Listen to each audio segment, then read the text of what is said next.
રાજકોટના ઉપલેટા તાલુકાના મોટી પાનોલી ગામમાં છેલ્લા ઘણા સમયથી ચાલી રહેલા વિવાદોમાં હવે નવો વળાંક આવ્યો છે। વર્તમાન સમયમાં ભાજપના ધારાસભ્ય મહેન્દ્ર પાડલિયાનું વતન ગણાતી મોટી પાનેલી ગ્રામ પંચાયતના ઉપસરપંચ સહિત 7 જેટલા સભ્યોએ સભ્યપદ પરથી રાજીનામું આપવાનો નિર્ણય કરી બેઠક યોજી।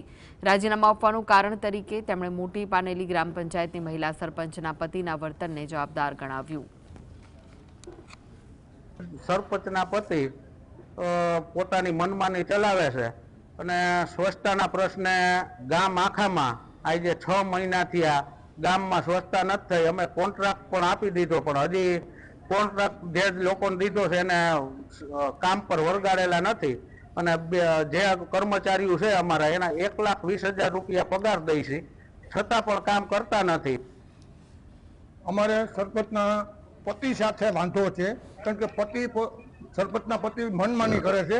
આજે ગામમાં 6 મહિનાથી કોઈ પણ પ્રકારની સફાઈ કામમાં એટલી બેદરકારી વાપરે છે। અમે વારંવાર રજૂઆત કરવા છતાંય ક્યાંય ધ્યાન આપતા નથી।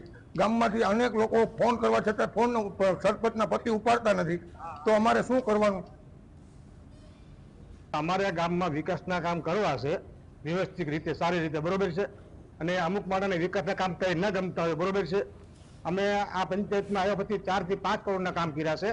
જિલ્લામાંથી ગ્રાન્ટ લેવા, તાલુકામાંથી ગ્રાન્ટ લેવા, 15 નાના પાંચનું કામ લેવા અમે, અને તમે ગામમાં તપાસ કરો। અમે આની રેકર્ડમાં તપાસ કરો અને ગામમાં તમે આગેવાનને પૂછો બધાને, ગામમાં આખી રીતે ગામમાં સારા હાલે છે। મેન રોડ અમે આજે ગામમાં લગભગ પાનેલીના મેન રોડ બધા લઈ